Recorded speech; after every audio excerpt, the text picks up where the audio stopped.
नमस्कार। Arrange and aromaticity के lecture number 8 में आपका हार्दिक स्वागत है। आज इस लेक्चर में हम बात करेंगे Fidel-crafts alkylation and acylation of benzene. सबसे पहले बात करते हैं फिडेल-क्राफ्ट्स एल्काइलेशन ऑफ बेंजीन। तो जो फ्रेंच जो केमिस्ट थे चार्ल्स फिडेल और अमेरिकन केमिस्ट जेम्स एम क्रॉफ्ट्स ने एल्किल बेंजीन और एसिल बेंजीन बनाने की कुछ मेथड्स दिए थे। क्लियर? तो उन अभिक्रियाओं को उनके नाम के आधार पर फिडेल-क्राफ्ट्स एल्किलीकरण एवं फिडेल-क्राफ्ट्स एसिलीकरण, फिडेल-क्राफ्ट्स एल्काइलेशन और फिडेल-क्राफ्ट्स एसाइलेशन कहा जाता है। फिडेल-क्राफ्ट एल्काइलेशन में रिएक्शन में एल्किल हैलाइड की रिएक्शन जब बेंजीन के साथ इन द प्रेजेंस ऑफ निर्जल यानी एनहाइड्रस एल्यूमिनियम क्लोराइड के साथ जब करवाते हैं तो एल्काइल बेंजीन हमें प्राप्त होती है। क्लियर? और ये जो रिएक्शंस होती है बहुत ही इंपॉर्टेंट यूजफुल सिंथेटिक मेथड होता है ऑर्गेनिक केमिस्ट्री में। In a Friedel Crafts reaction alkyl halide reacts with benzene in the presence of aluminium chloride to give an alkyl benzene. It is one of the most useful synthetic method in organic chemistry. इस reaction में क्या होता है, यहाँ पे hydrogen की जगह क्या जाता है, एल्किल ग्रुप, इसलिए इसको बोलते हैं एल्काइलेशन। क्लियर? तो इसमें देखो क्या होता है, although alkyl halide by themselves are insufficiently electrophilic to react with benzene, alkylation is catalyzed by aluminum chloride which acts as a Lewis acid to convert secondary and tertiary alkyl halide to carbocation which then alkylated the aromatic ring।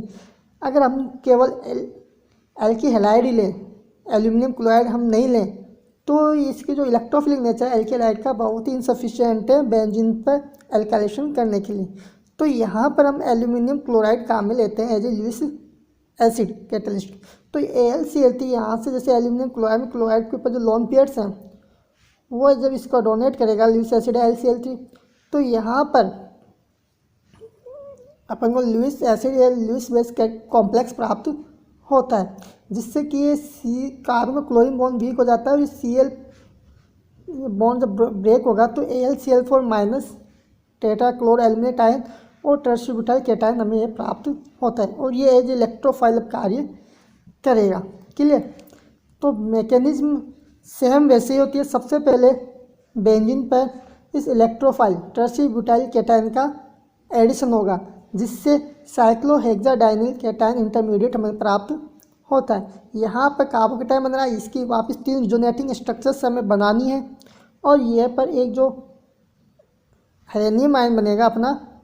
Clear? यहाँ पर दूसरे step में क्या होता है कि जो base है जैसे अपना टेट्रा एल्यूमिनेट आयन है AlCl4 माइनस, यह बेस जिस कार्बन से अपना एल्काइल ग्रुप जुड़ा हुआ है, टर्शियरी ब्यूटाइल ग्रुप जुड़ा हुआ है, उस पर उपस्थित हाइड्रोजन को रिमूव करेगा।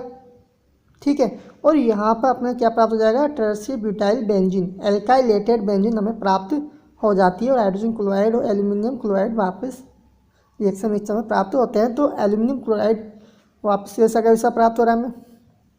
क्लियर? HCl by product. तो टर्शियरी ब्यूटाइल बेंजीन हमें प्राप्त हुई, एल्काइलेटेड बेंजीन प्राप्त हुई है। क्लियर? तो इस प्रकार से सेम मैकेनिज्म ऑपरेट हो रही है जो हमने पहले भी नाइट्रेशन हेलोजिनेशन इनमें पढ़ा है, सेम मैकेनिज्म यहाँ भी ऑपरेट हो रही है। अब secondary alkyl halides react by similar mechanism. ये टर्शियरी एल्किल हैलाइड था अपना, सेकेंडरी एल्किल हैलाइड भी सेम मैकेनिज्म के द्वारा ही रिएक्ट करता है। Methyl and ethyl halide do not form carbocations under Friedel Crafts condition. Methyl cation और जो मेथिल और एथिल जो हैलाइड्स हैं वह फिडेल-क्राफ्ट कंडीशंस में कार्बोकैटायन नहीं बनाते हैं, but they aluminium chloride complex contain highly polarised carbon halogen bonds and these complexes do alkylated benzene. जैसे ये methyl halide aluminium halide complex, ठीक है, या ethyl halide aluminium halide complex, ये वाले कॉम्प्लेक्स एल्काइलेशन में काम आ सकते हैं क्योंकि ये से ये जो ये बॉन्ड है ये आसानी से टूट जाता है। क्लियर? कि इसमें पोलराइजेशन ज़्यादा होने के कारण ही आसानी से ब्रेक हो जाएगा और हमें आसानी से एल्काइलेटेड बेंजीन प्राप्त हो जाएगी। जो एल्काइलेशन फ्रीडम कार्ब एल्काइलेशन का जो ड्रॉबैक है वो ये है कि इस रिएक्शंस में रीअरेंजमेंट होता है, क्योंकि कार्बोकेटायन प्राप्त होता है और कार्बोकेटायन से हमें क्या प्राप्त होता है, रीअरेंजमेंट। अगर उसमें पॉसिबिलिटी है रीअरेंजमेंट होने की तो रीअरेंजमेंट होता है, स्पेशली प्राइमरी एल्की हैलाइड के साथ। फॉर एग्जांपल के लिए जब फ्रीडम कार्ब एल्काइलेशन करवाते हैं बेंजीन का आइसोब्यूटाइल क्लोराइड के साथ, तो हमें ओनली ट्राइब्यूटाइल बेंजीन ही प्राप्त होता है। क्लियर? क्यों? क्योंकि यहाँ पर जब इसके साथ ये रिएक्शन होगी कॉम्प्लेक्स, ये बॉन्ड ब्रेक होगा तो यहाँ पर पॉजिटिव चार्ज आता है, ये 1 डिग्री पॉजिटिव चार्ज, ये 1 डिग्री कार्बोकेटायन है, तो यहाँ से अब हाइड्रोजन ट्रांसफर होगा और हमें 3 डिग्री कार्बोकेटायन प्राप्त होता है, यानी ट्राइब्यूटाइल केटायन प्राप्त होता है। और एज इलेक्ट्रोफाइल अब ये कार्य करेगा और हमें ओनली ट्राइब्यूटाइल बेंजीन ही प्राप्त होता है। एक ड्रॉबैक तो इसका ये है, because electrophilic aromatic substitution is simply another reaction available to a carbocation. Other carbocation precursors can be used in place of alkyl halide. ठीक है, तो बेंजाइन के एल्काइलेशन के लिए हम अदर जो कार्बोकेटायन प्रिकर्सर्स है जैसे साइक्लोहेक्सिन की रिएक्शन अगर हम H2SO4 के साथ करवाते हैं तो यहाँ पर देखो ये इधर यहाँ पर H जुड़ जाएगा H2SO4 से और यहाँ पॉजिटिव चार्ज, तो ये कार्बोकेटायन प्रिकर्सर्स हैं, तो ये कार्बोकेटायन यहाँ प्राप्त हो रहा है और बेंजीन पर जब इसकी रिएक्शन कराएंगे तो हमें क्या प्राप्त होता है, साइक्लोहेक्सिल बेंजीन। तो वे सभी कार्बोकेटायन प्रिकर्सर्स भी एल्की हैलाइड के स्थान पर काम में लिए जा सकते हैं, क्योंकि एल्की हैलाइड से भी हमें कार्बोकेटायन प्राप्त हो रहा है।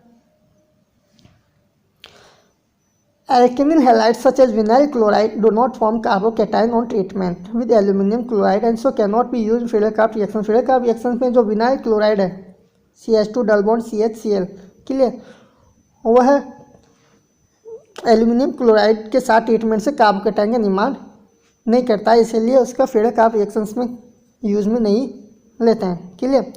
Thus the industrial preparation of styrene from benzene and ethylene does not involve vinyl chloride but proceeds by way of ethyl benzene। Clear? तो यहाँ पर अगर अपन को स्टाइरिन बनाना है तो देखो बेंजीन की रिएक्शन का अपन, क्योंकि विनाइल क्लोराइड के साथ तो रिएक्शन हो नहीं रही, क्योंकि विनाइल क्लोराइड फ्रीडल-क्राफ्ट कंडीशंस में कार्बोकेटायन का निर्माण नहीं करता है, तो स्टाइरिन बनाने के लिए बेंजीन की रिएक्शन किससे करवाते हैं, एथिलीन से। ठीक, इन the presence HCl aluminium chloride present करवाते हैं तो एथिल बेंजीन प्राप्त होता है। फिर इसका 630 डिग्री सेंटीग्रेड टेम्परेचर पर जिंक ऑक्साइड की प्रेजेंस में जब रिएक्शन करवाते हैं तो यहाँ पर स्टाइरिन प्राप्त होती है। क्लियर? तो इस प्रकार से इंडस्ट्रियल स्टाइरिन बनाने का इंडस्ट्रियल मेथड ये होता है। अब बात करते हैं Friedel-Crafts acylation of benzene. Clear? जिस प्रकार फ्रीडल-क्राफ्ट एल्काइलेशन में बेंजीन पर एल्काइलेशन होता था, उसी प्रकार फ्रीडल-क्राफ्ट असाइलेशन में बेंजीन में हाइड्रोजन की जगह क्या जाएगा, असाइल ग्रुप जुड़ जाएगा। तो another version of Friedel-Crafts reaction used acyl halide institute of एल्की halide and Helios aryl ketone. ठीक है, तो बेंजीन की रिएक्शन जब एसिल क्लोराइड के साथ करवाते हैं या एसिल हैलाइड के साथ करवाते हैं तो हमें एरिल कीटोन प्राप्त होता है। यहाँ पे असाइल ग्रुप जुड़ गया, तो इस रिएक्शन को बोलते हैं फ्रीडल-क्राफ्ट असाइलेशन। जैसे बेंजीन की रिएक्शन कराई अपने प्रोपेनॉइल क्लोराइड के साथ इन the presence of AlCl3 aluminium chloride, तो 1 फेनिल 1 प्रोपेनॉन हमें प्राप्त हुआ, इसकी यील्ड 88%। ठीक है, और एसिल हाइड्रोजन क्लोराइड बनता है वैसे। The electrophile in Friedel-Crafts acylation is acyl cation. ठीक है, फ्रीडल-क्राफ्ट असाइलेशन में जो इलेक्ट्रोफाइल होता है वो क्या होता है, अपना एसाइल कैटायन, जिसको असाइलियम आयन भी हम बोलते हैं। And is form on reaction of acyl chloride with aluminium chloride. Acyl chloride की रिएक्शन जब एल्यूमिनियम क्लोराइड के साथ करते हैं तो जिस प्रकार से एल्की हैलाइड की रिएक्शन हम एल्यूमिनियम क्लोराइड के साथ करते थे तो एल्काइल कैटायन प्राप्त होता है, उसी प्रकार जब एसिल हैलाइड की रिएक्शन हम एल्यूमिनियम क्लोराइड के साथ करेंगे तो एसाइल कैटायन हमें प्राप्त होता है।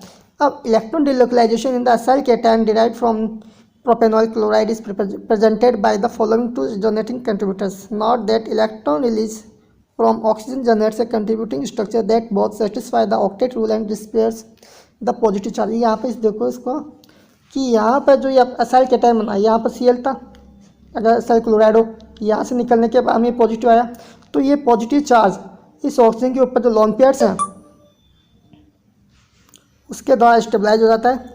अब यहाँ पर ऑक्सीजन पॉजिटिव आ गया तो 2 कंट्रीब्यूटिंग स्ट्रक्चर प्राप्त हो रही है अपन को, और यहाँ पर ये स्टेबलाइजेशन इसके ऑक्सीजन लोन पेयर के द्वारा हो रहा है, क्योंकि यहाँ पर यह दोनों कार्बन और ऑक्सीजन का ऑक्टेट कंप्लीट है।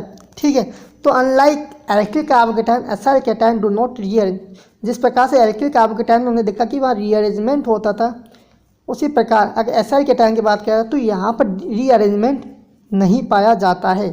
An acyl cation is so strongly stabilize by electron delocalization. Clear. और एसाइल केटायन बना है वह इलेक्ट्रॉन डिलोकलाइजेशन के द्वारा स्टेबलाइज होता है। अरे मोर स्टेबल, और ये मोर स्टेबल होता है than any other ion that would arise from it by hydride और एल्काइल ग्रुप शिफ्ट। क्लियर। और जो एसाइल केटायन उन सभी आयन से ज़्यादा स्टेबल होता है जो कि हाइड्राइड आयन ट्रांसफर या एल्काइल ग्रुप शिफ्ट के द्वारा प्राप्त होते हैं। मैकेनिज्म की बात करें तो यहाँ पर बेंजीन के साथ जब प्रोपेनॉल केटायन या एसाइल केटायन इसकी जब रिएक्शन कराते हैं तो यहाँ पर सबसे पहले इलेक्ट्रोफाइल का एडिशन होता है, इस कार्बन पे एडिशन हुआ ये तो ये वाला ग्रुप जुड़ गया और हमें क्या प्राप्त हो गया, एरेनियम आयन साइक्लोहेक्साडाइनिल केटायन इंटरमीडिएट हमें प्राप्त होता है। सेकेंड स्टेप में क्या होता है कि जो टेट्रा क्लोरो एल्यूमिनेट आयन है AlCl4 माइनस आयन है वह इस बेंजीन के जिस कार्बन एरेनियम आयन के जिस कार्बन से ये एसाइल ग्रुप जुड़ा हुआ है उससे प्रोटॉन को रिमूव करता है और हमें क्या प्राप्त होता है 1 फेनिल 1 प्रोपेनॉन। क्लियर।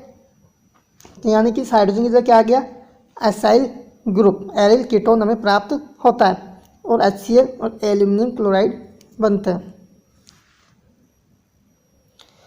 अब फ्रीडरक्राफ्ट एल्काइलेशन और फ्रीडरक्राफ्ट एसाइलेशन में अगर अपन एनर्जी प्रोफाइल डायग्राम की बात करें तो जिस प्रकार से हमने नाइट्रेशन में एनर्जी प्रोफाइल डायग्राम देखा था वहाँ पर इलेक्ट्रोफाइल की जगह एल्काइल कार्बोकेटायन जोड़ेंगे तो वो फ्रीडरक्राफ्ट एल्काइलेशन का एनर्जी प्रोफाइल डायग्राम हो जाएगा। और अगर हम एसाइल ग्रुप जोड़ेंगे इलेक्ट्रोफाइल की जगह एसाइल केटायन तो वह फ्रीडरक्राफ्ट एसाइलेशन का एनर्जी प्रोफाइल डायग्राम बन जाएगा। तो आप वहाँ से एनर्जी प्रोफाइल डायग्राम में इलेक्ट्रोफाइल की जगह ये दोनों ग्रुप जोड़ देना, फ्रीडरक्राफ्ट एल्काइलेशन का एनर्जी प्रोफाइल डायग्राम हो जाएगा, फ्रीडरक्राफ्ट एसाइलेशन का एनर्जी प्रोफाइल डायग्राम बन जाएगा। ये रेफरेंसेज है। धन्यवाद।